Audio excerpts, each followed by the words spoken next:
ইসমাইল আলাইহিস সালামকে তারে দিল আল্লাহ। কেমন সুন্দর চেহারা! যে ইসমাইল আলাইহিস সালামের বংশধর পয়গম্বর ইউসুফ আলাইহিস সালাম। কেমন ছিল ইউসুফ আলাইহিস সালাম! যে ইউসুফ আলাইহিস সালামের চেহারা দিকে তাকাইয়া মিশরের মেয়েরা ফল কাটতে কাটতে হাড্ডি কেটে ফেলেছিল। এই বংশধর ইসমাইল কত সুন্দর! কিন্তু আল্লাহ সাথে সাথে অর্ডার করলেন, ও ইব্রাহিম, না না, সন্তানকে জলদি নির্জনে দিয়ে আসো বিবি সহ। এত আদরের সন্তান 80 বছর বয়সে হইল, কোন কোন বর্ণনায় 90 বছর বয়সে। এবার ইব্রাহিম আলাইহিস সালাম আল্লাহ পরীক্ষায় ধৈর্য ধরে রওনা দিলেন। মিনা উপত্যকায় চলে গেল, ওই গভীর জঙ্গলার কিনারায় ইব্রাহিম আলাইহিস সালাম ইসমাইল এবং হাজেরাকে সেখানে রেখে আসলো। বিবি পেছন থেকে ডাক দিয়া বলে, পয়গম্বর, কোথায় আমাদের রেখে যাইতেছেন? ঘর নাই, বাড়ি নাই, 1 সপ্তাহের মতো খাবার আছে, কেমনে পরে চলবো? তখন ইব্রাহিম আলাইহিস সালাম বলে, আমি যে আল্লাহর হুকুম মানলাম, যে আল্লাহর উপরে ভরসা করলাম, ও বিবি তুমিও সেই আল্লাহর উপরে ভরসা করো। সুবহানাল্লাহ। নবজাতক ইসমাইলকে নিয়ে ইব্রাহিম আলাইহিস সালাম আর মায়া দেখাইলেন না, চলে গেলেন। হাজেরা নবজাতক সন্তানরে নিয়ে দিন কাটানো শুরু করলো। 1 সপ্তাহ বার হয়ে গেল, পানিও শেষ, খাবার শেষ, বুকের দুধ নাই। কোথায় পাবো পানি? জংলা, ধুধু, মরুভূমি, কে আমারে পানি দিবে? ইব্রাহিম আলাইহিস সালাম একটা বারের জন্য খবর নেয় না, কারণ আল্লাহর অর্ডার নাই। তাফসীরে পাওয়া যায়, কোরআনে স্পষ্ট তাফসীর। হাজেরা একবার সাফা পাহাড় থেকে মারওয়ায় দৌড় দেয়, আর একবার মারওয়া থেকে সাফায় দৌড় দেয়। ওই মরুভূমির চিকচিক বালু দেখে মনে হয় ওখানে মনে হয় পানি আছে। দৌড় দেয়, গিয়ে দেখে পানি নাই, দৌড় দেয়, গিয়ে দেখে পানি নাই। এদিক থেকে ইব্রাহিম আলাইহিস সালামও খবর নেয় না, এদিকে হাজেরা দৌড়ায়। ছোট্ট ইসমাইল পানির পিপাসায় ছটফট ছটফট করতেছে। পায়ের গোড়ালির আঘাতে আঘাতে আল্লাহর হুকুমে ওই মরুভূমির বালু ফেরে পানির ফোয়ারা বের হয়ে গেল। জোরে জোরে কোন সুবহানাল্লাহ। সেই জমজমের পানি আজ গোটা বিশ্বের মানুষ খায়। এই জমজমের পানি এত বিশুদ্ধ পানি, ওই যে কূপ সেদিন তৈরি হইল, আজ কোটি কোটি মানুষের পিপাসা নিবারণ হয়, একটা বারের জন্য পানি কমে না। সুবহানাল্লাহ। ফালাম্মা বালাগা মাহু সাইয়া, ইব্রাহিম আলাইহিস সালাম হঠাৎ করে স্বপ্ন দেখলেন, কেবল ইসমাইল হাঁটা তখন শুরু করছে। কোন কোন বর্ণনা ইসমাইল আলাইহিস সালামের বয়স 10-এর অধিক হয়ে গেছে। সাইয়া কেবল হাঁটা শুরু করার চেষ্টা করতেছে। এবার ইব্রাহিম আলাইহিস সালাম স্বপ্নে দেখলো, আমার আল্লাহ ডেকে বলে, ইব্রাহিম, তোমার প্রিয় বস্তু আমার রাস্তায় কুরবানি করে দাও। ইব্রাহিম আলাইহিস সালাম কুরবানি করলেন। তাফসীরে পাওয়া যায় উট কুরবানি করলেন, দুম্বা কুরবানি করলেন, কাজ হয় না। ফাইনালি ইব্রাহিম আলাইহিস সালামের বুঝতে আর বাকি নাই, আমার প্রিয় বস্তু আমার সন্তান ইসমাইলের কুরবানির কথা আল্লাহ বলছে। সুবহানাল্লাহ। 7-8 বছর পর, 10-12 বছর পর আজকে আমি যাব আমার সন্তানকে কোলে নেব, কিন্তু না না, কেমনে কোলে নিবে? চুমু খাবে। আজকে দড়ি, রশি আর ছুরি নিয়ে রওনা দিছে জবাই করার জন্য। ওই মিনা উপত্যকায় গিয়া ইব্রাহিম আলাইহিস সালাম চিনে না, কিছু চেনা যায় না। এত বছর পর বেঁচে আছে না মনে আছে জানে না, কিন্তু তার বিশ্বাস আল্লাহ যেহেতু স্বপ্ন দেখাইছে ইসমাইল এখনো বেঁচে আছে। ওই উপত্যকায় যায় দেখে ছোট্ট ছোট্ট বাচ্চারা খেলাধুলা করতেছে। ইব্রাহিম আলাইহিস সালাম বাচ্চাদেরকে ডেকে বলে, ও বাচ্চা এদিকে আসো, তোমরা ইসমাইল নামে কাউরে চিনো নাকি? বাচ্চারা বলে, ইসমাইল নামে কাউকে চিনি না, ইসমাইল নামে আমাদের সাথে কেউ খেলাধুলা করে না। তবে একটা ছোট্ট বাচ্চা দেখছি ওই পাহাড়ের কিনারায় বসে বসে তারকা গণে আর বলে, হাদা আবি, এটাই আমার বাবা, এটাই আমার বাবা। তারকা গণনা করে আর বলে, এই বাবা আমার কাছে আসবে। ইব্রাহিম আলাইহিস সালামের বুঝতে বাকি না, এটাই মনে হয় আমার সন্তান। ইব্রাহিম আলাইহিস সালাম গেলেন, গিয়া দেখে ওই পাহাড়ের পাদদেশে বৈশা ছোট ছোট কচি আঙুল দিয়া তারকা গণনা করতেছে, আর বাচ্চাটা শুধু বলে, এটাই আমার বাবা, এটাই আমার বাবা। ইব্রাহিম আলাইহিস সালাম ডেকে বলে, বাবা কি তোমার নাম, আমার কাছে আসো। বাচ্চাটা দৌড় দিয়ে এসে ঘোড়ার লাগামটা ধরছে, কারণ বাচ্চারা ঘোড়া দেখলে গাড়ি দেখলে গিয়া ধরে। বাচ্চাটা এসে ঘোড়ার লাগাম ধরে দাঁড়ানো। ইব্রাহিম আলাইহিস সালাম কয়, বাবা কি তোমার নাম? বাচ্চাটা বলে, আমার নাম ইসমাইল।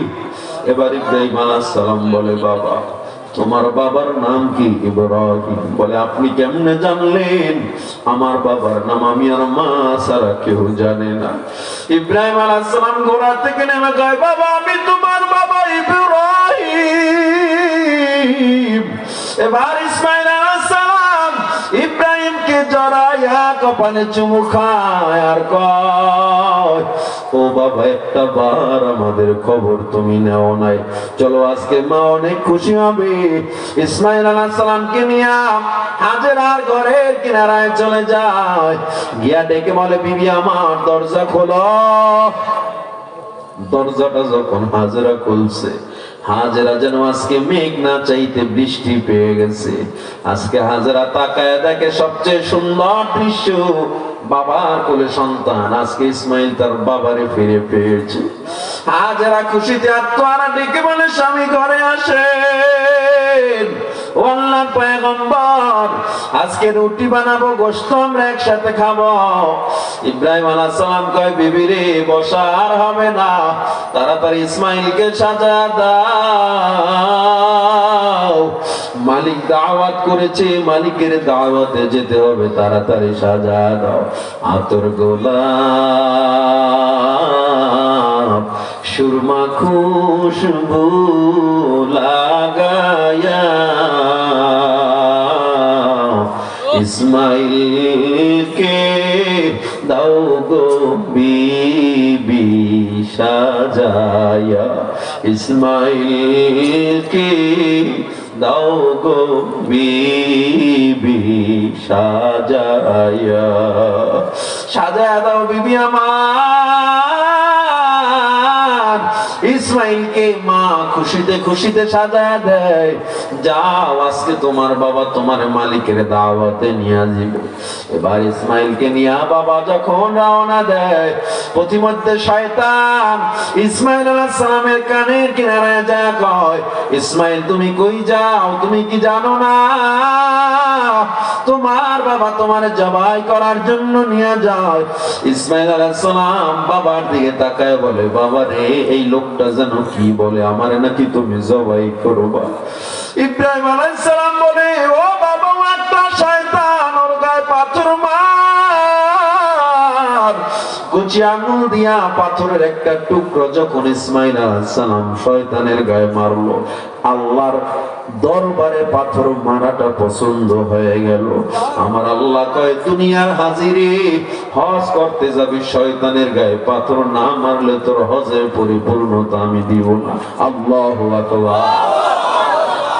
এবার আবার ইসমাইল রওনা দেয়, তাফসীরে মাদহারি কাদি সানাউল্লাহ পানিপতি রাহমাতুল্লাহ আলাইহি বলেন, এই সন্তান হাজেরাকে গিয়াও প্ররোচনা দিয়েছিল।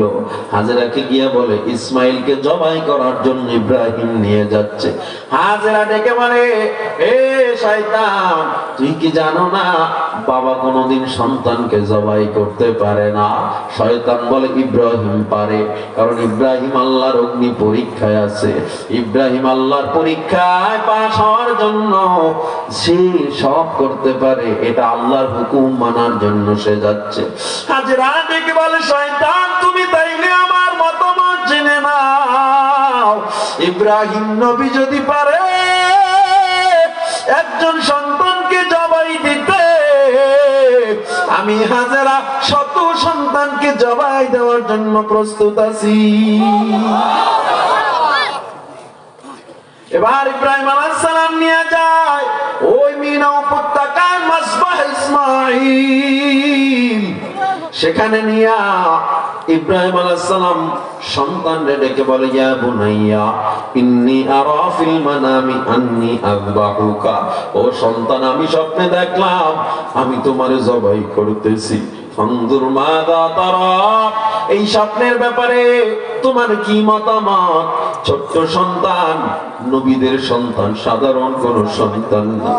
ইসমাইল আলাইহিস সালাম কয়, বাবা, ইয়া আবাতি ফাল মা তুমার, ও বাবা, আল্লাহর ওয়ার্ডার, আপনি পয়গম্বর, সত্য স্বপ্ন দেখেছেন, আপনি তাড়াতাড়ি আপনার কার্য সম্পাদন করে দেন, আপনি আমারে জবাই করে দেন। আল্লাহু আকবার, জোরে বলেন আল্লাহু আকবার। সাতাজিদুনি ইনশাআল্লাহ,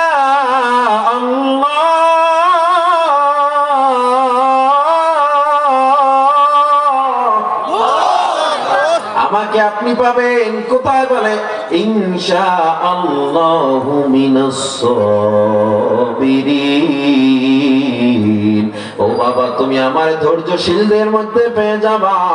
ইসমাইল আলাইহিস সালামকে যখন জবাইয়ের জন্য প্রস্তুতি নেয়, ইসমাইল আলাইহিস সালাম তাফসীরে পাওয়া যায়, বাবারে ডেকে বলে, বাবা আমার, আমাকে উপর করে শোয়া নেন, হতে পারে আমার চেহারার দিকে তাকায় জবাই দিতে নাও পারতে পারে, তবে বাবা, আপনি যদি আমার একটু আগে বলতেন, আমি মায়ের থেকে বিদায় নিয়ে আসতাম, কারণ ওই মা আমার জন্য এত কষ্ট করেছে।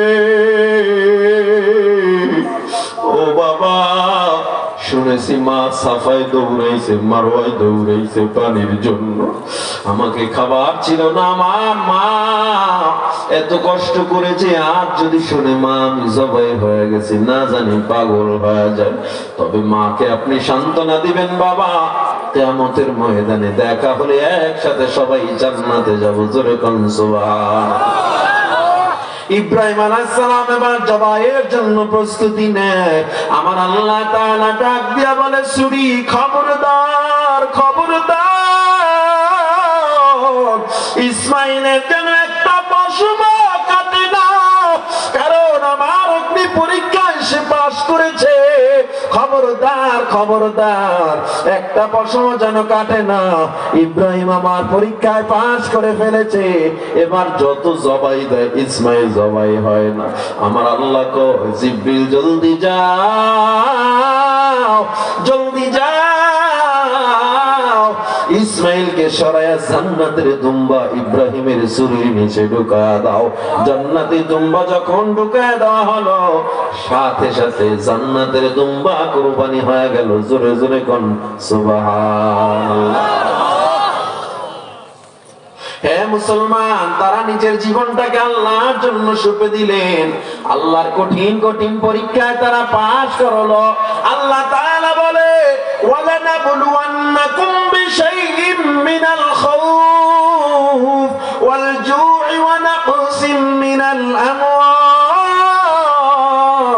আমি আল্লাহ তোমায় পরীক্ষা করব। কি দিয়া পরীক্ষা করব? আমি আল্লাহ ভয়ের মধ্যে ফালায়া পরীক্ষা করব। ওয়াল জু', আমি আল্লাহ তোমারে ক্ষুধার মধ্যে ফালায়া পরীক্ষা করব। ক্ষুধার্ত বানাবো, অর্থাৎ গরিব হালত দিব আমি আল্লাহ। তুই বলবি আল্লাহ কি আর কারো ঘর দেখে না? আমার ঘরেই কেন অভাব? তার মানে তুই ফেল। তুই যখন বলবি আল্লাহ কি আর কারো সন্তান দেখে না, আমার সন্তানই কেন পানিতে পড়ে মারা গেল, তুমি ফেল। তুমি যখন দেখবা তোমার সম্পদ হয় না, অন্যের সম্পদ হয়ে গেল, তুমি যদি বেজার হও, আল্লাহ কয় তুমি ফেল করে ফেললা। তুমি যে অবস্থায় আছো এর চেয়ে ভালো অবস্থা হতে পারে না। এই জন্য মানুষ যে যে অবস্থায় থাকেন সব সময় কার উপরে ভরসা করব? সবাই বলেন কার উপরে ভরসা করব? আল্লাহর পরীক্ষায় ধৈর্য ধরা আমার কাজ।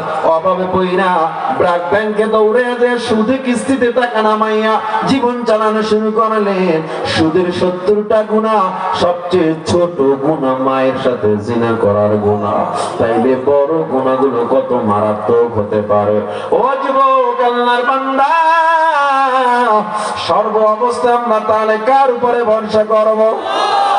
আর জোরে বলেন কার উপরে? আমাদের রিজিকের মালিক কে? ইজ্জত দেওয়ার মালিক কে? বেইজ্জতি করার মালিক কে? হায়াতের মালিক কে? মৌতের মালিক কে? তাইলে আমরা যা করি সব কিছু হবে কার জন্য?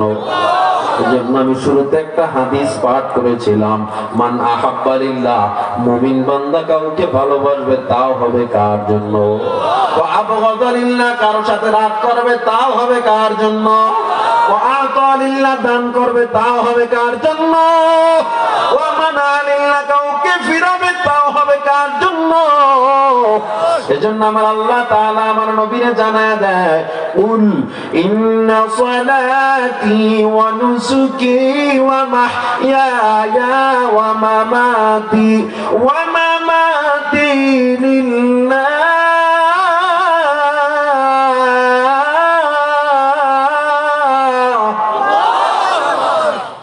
ওয়া মাহইয়ায়া ওয়া মামাতি লিল্লাহি রাব্বিল আলামিন।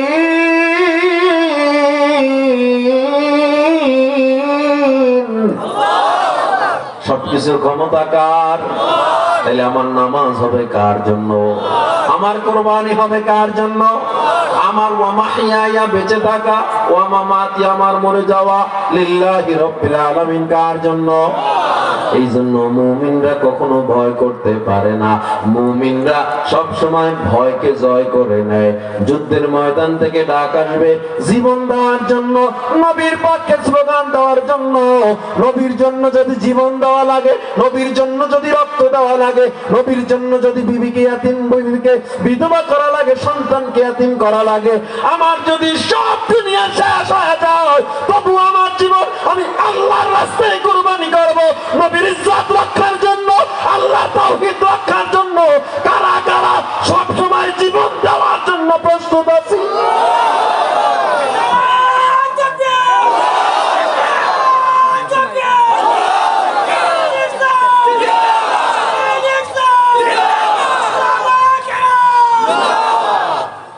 এই মৃত্যুর নাম হয় যে শহীদ, বাঁচলে হয় গাজী। এ পথে মরলে মহান প্রভু আল্লাহ থাকেন রাজি। এই জীবনের বিনিময়ে জান্নাত ক্রয় করে নাও, যদি জীবনটা বিলাতে চাও, যদি রক্ত ঝরাতে চাও। দিনের পথে খোদার রাহে জীবনকে বিলিয়ে দাও, যদি জীবনটা বিলাতে চাও, যদি রক্ত ঝরাতে চাও। ওই ঘরের কোণে বসে মরার দম তো নেই কোনো, খানকা ছেড়ে বাইরে এসো, বাতিলকে আঘাত হানাও। ওই ঘরের কোণে বসে মরার দম তো নেই কোনো, খানকা ছেড়ে বাইরে এসো, বাতিলকে আঘাত হানো। ময়দানেতে লড়াই করে, ময়দানেতে লড়াই করে শহীদি খেতাবটা নাও। যদি জীবনটা বিলাতে চাও, যদি রক্ত ঝরাতে চাও, দিনের পথে খোদার রাহে জীবনকে বিলিয়ে দাও। যদি জীবনটা বিলাতে চাও, যদি রক্ত ঝরাতে চাও। জীবন বিলাবো কার জন্য? নাকি কোন দলের জন্য, নেতার জন্য? বিলান বিলান, নেতার জন্য বিলাইতে থাকবেন, ধুয়ে পালায় যাইব। ঠিক আপনার আস্তে কইলো ঠিক, জোরে কইলো ঠিক। জোরে কম না ঠিক না বেটি? মানুষ কখনো কোনো মানুষের গোলামি করতে পারে না। এ দেশ, এ পৃথিবী, এ জমিন কার? হুকুম চলবে কার? রাজনীতিও চলবে কার হুকুমে? দেশ চলবে কার হুকুমে? রাজি আছেন তো ইনশাআল্লাহ? দেশকে আমরা নতুন করে গঠন করতে চাই, কোন দাদা বাবু রামদের নীতিতে নয়, ইসলামী খেলাফার নিয়মে করতে চাই। ঠিক আছে তো ইনশাআল্লাহ? আল্লাহ কবুল করে নেন। আল্লাহ তার অগ্নি পরীক্ষায়, ঈমানের সব পরীক্ষাগুলো আমাদেরকে সর্ব অবস্থায় ধৈর্য ধরে পাশ হওয়ার তৌফিক দান করেন। একজন ইব্রাহিম নবীর ঘটনা বললাম, এরকম অনেক নবী, শত নবীরা আল্লাহর পরীক্ষায় নিমজ্জিত হয়েছেন। এখন ইমানদাররা বিপদে, অভাবে, সমস্যায়, কিন্তু তারা ঈমান হারায়, ধৈর্য ধরে ইবাদতে মনোনিবেশ করে। চাকরি নাই, কার কাছে বলবো? সন্তানের বিয়ে হয় না, কার কাছে বলবেন? ঋণগ্রস্ত, কার কাছে বলবেন? শুধু যায় নামাজটা দিছে আল্লাহরে বলবেন। রাত্রে একটু গভীর হয়ে গেলে চক্ষু দুইটা আল্লাহর দিকে সিজদাবনত করে আপনার পুরো মননটা আল্লাহর দিকে মনোনিবেশ করে সিজদায় গিয়ে শুধু মালিককে একটা ডাক দিবেন, ও আল্লাহ, আমার মতো গুনাহগার কেউ নাই। আল্লাহ, তোমার বান্দার অভাব নাই, কিন্তু আমার তো প্রভু নাই তুমি ছাড়া। আল্লাহ, আল্লাহ, তুমি আমার সব গুনাহ ক্ষমা করে দাও। আল্লাহ, তুমি আমার অভাব দূর করে দাও। আল্লাহ, আমার ঘরের সমস্যা দূর করে দাও। আমার নবী বলে, চোখের পানি নাকের ডগায় আসার আগে আল্লাহ তোমার দোয়া কবুল করে নেবে। তাহলে বলবো কার কাছে? পারবো তো ইনশাআল্লাহ? অন্তরটারে নরম করে কার কাছে চাইবো? আমি চাইছি, পাইছি। আপনি চাইলে কেন পাবেন না? আল্লাহর কাছে বলা যাবে না পীর সাহেবের কাছে বলবেন? আল্লাহ আমাদের কবুল করেন।